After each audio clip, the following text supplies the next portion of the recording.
Happy to see you back on the English news of Quang Radio and Television. I am Huyền Ngan, and before going into the details, let's take a look at some headlines. Quang second phase of National High School graduation exam successfully wrapped up.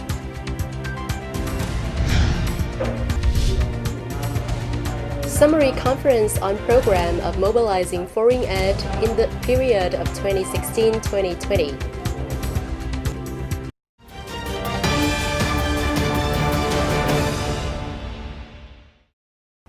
This week, the standing Deputy Secretary of the Provincial Party Committee, Lê Văn Dũng, head of Provincial Commission for Mass Mobilization Huỳnh Thị Thùy Dung visited, presented gifts, and congratulated the Vietnamese Buddhist Association of Quang Province on the occasion of Vu Lan Festival 2020. The standing Deputy Secretary of the Provincial Party Committee, Lê Văn Dũng, presented flowers and gifts and kindly inquired about the health of monks, nuns, and Buddhists at the pagodas. According to Mr. Dũng, from the beginning of 2020 up to now, Quang has undergone two phases of COVID-19 epidemics. Together with local authorities at all levels, the monks, nuns, and Buddhists have unanimously and actively joined hands in epidemics prevention. Up to now, Quang has basically controlled the COVID-19 pandemic. Mr. Dũng also wished that dignitaries, monks, and Buddhists to cooperate with local authorities in propagating and mobilizing their members to do well the work of great national unity, contributing to build rich and beautiful homeland. The representative of the Provincial Buddhist Affairs Board expressed his delight at the attention of the provincial leaders who visited and congratulated on the occasion of the Vu Lan Festival 2020. The Vietnamese Buddhist Association of Quang Province, together with monks, nuns, and Buddhists, will continue to propagate and mobilize Buddhists to live a good life, to well implement the party's guidelines and the state's policies and laws. With about 100 active foreign non-governmental organizations, over $38 million of 511 aid programs, projects, and non-projects. In the past 5 years, the promotion of foreign non-governmental aid has been evaluated quite effective, making an important contribution to Quang socio-economic development. This is the evaluation given at the online conference summarizing the program of promoting and mobilizing foreign non-governmental aid in the province in the period 2016-2020. Information at the conference said that from 2016 up to now, in Quang Nam, there are about 140 non-governmental organizations which were granted the operation registration certificates by the Ministry of Foreign Affairs, of which 11 organizations have project offices and communication offices in Quang Nam with a total aid value of nearly $38,500,000 through 511 programs, projects, and non-projects. Every year, the province allows about 250 delegations of foreign non-governmental organizations and international organizations to conduct humanitarian activities at agencies, schools, and social welfare establishments. Most of the programs and projects fund are not very big, but they have contributed to spread and change the perception of people in disadvantaged areas about environmental protection and sustainable development. The mobilization, receipt, management, and use of aid resources also contributed to maintain partnerships and promote diplomatic relations with foreign non-governmental organizations. Speaking at the conference, Vice Chairman of the Provincial People's Committee, Shan Văn Tân, said that in order to attract and take advantage of these resources, Quang Nam must actively develop a plan to implement the promotion, negotiation, and signing with international organizations, which is in line with the province's development orientation in the new situation. At the same time, it is necessary to bring into play the effectiveness of programs and projects supplying resources for the province to complete the development goals in the coming years. On September the 3rd and 4th, students in 6 localities of Quang Nam Province, including Thăng Bình, Quế Sơn, Đại Lộc, Duy Xuyên, Điện Bàn, Hội An, participated in the second phase of National High School Graduation Exam 2020. These are 6 localities that cannot hold the examination in the first phase, which was on August the 9th and 10th due to COVID-19. Chairman of the People's Committee, Lê Trí Thành, directly checked some exam locations in the localities. In order to ensure the exam safety, the medical work for COVID-19 epidemic prevention has been implemented in accordance with the proposed plan. All candidates have to wash their hands, wear masks, and do temperature check. The seat arrangement for candidates was also done according to the spacing regulations.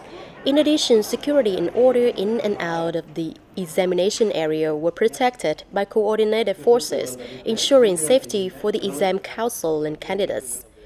In the second phase of high school graduation exam, Quang Province had more than 9,200 candidates at 28 exam points with 408 exam rooms. In general, at all exam sites, the distance rules were ensured, the exam rooms were cleaned and medically disinfected right after the end of each exam. In addition, the examination council also prepared contingency rooms for candidates with hot symptoms, fever, or signs of COVID-19. Only a few days more, the school year 2020-2021 will officially take place. In 9 mountainous districts of Quang, teachers and nearly 42,000 ethnic minority students have fully prepared to enter a rather special school year that teachers and students are both teaching, learning, and preventing the COVID-19 pandemic. Spraying disinfectant for the entire campus residential area, measuring the body temperature of each student from the village back to the school, these are the work that Nuoc Boarding School for Ethnic Minorities Bắc Trà My District, Quang Nam Province have implemented for nearly a week. This has helped the ethnic minority students here feel safe to enroll.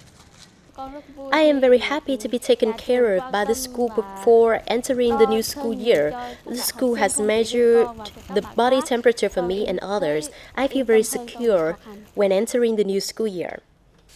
While the teachers take care of the epidemic prevention, the students of Kayong Sedang Corps have chosen the most beautiful brocade outfits and practiced their traditional dances. All are ready to welcome a new school year with many expectations. I will prepare my traditional dance to perform on the first day of the new school year. At the opening ceremony, we will wear traditional costumes and perform the gong dance and of course wear a mask to prevent epidemics in the safest way. As a mountainous district, which ethnic minorities account for 50% of the population, the number of semi-boarding and boarding students is quite large, so the epidemic prevention and food safety and hygiene assurance before, during and after the opening ceremony are always concerned by Bắc Trà My authorities. Besides, Bắc Trà My district has also focused on teaching under the new school curriculum for grade 1. In addition to preparing textbooks under the new curriculum for grade 1 students, we have purchased learning equipment for students from kindergarten to junior high school and online teaching software for teachers. The transportation temperature check for students and other activities will be taking place normally. Under the direction of the province, the outdoor opening ceremony will only be for students in grade 1 and 6. Although there are still certain difficulties and worries about the COVID-19 epidemic, in general, up to now, all are ready for the opening of the new school year with a new mindset. The opening drum is about to sound. The joy of the first day of school is coming to thousands of ethnic minority students in 9 mountainous districts of Quang Nam. A rather special school year is about to begin.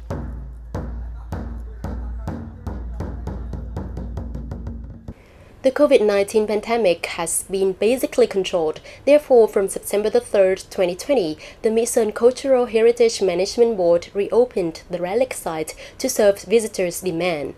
To ensure the safety for people during the tour, all preventing measures against the epidemic are required to be fully implemented.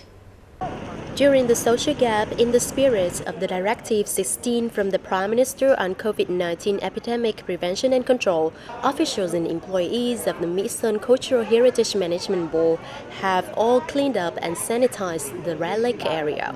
This is a regular and periodic job at the site. More than 150 workdays were deployed to do mowing and sanitizing on the paths in and outside the towers and the surrounding areas, clearing the stream, treating mold, and removing weeds on the walls. That's all we have for today's bulletin. Please stay tuned with QRT News on the website qrt.vn. Thank you for being with us, and goodbye for now.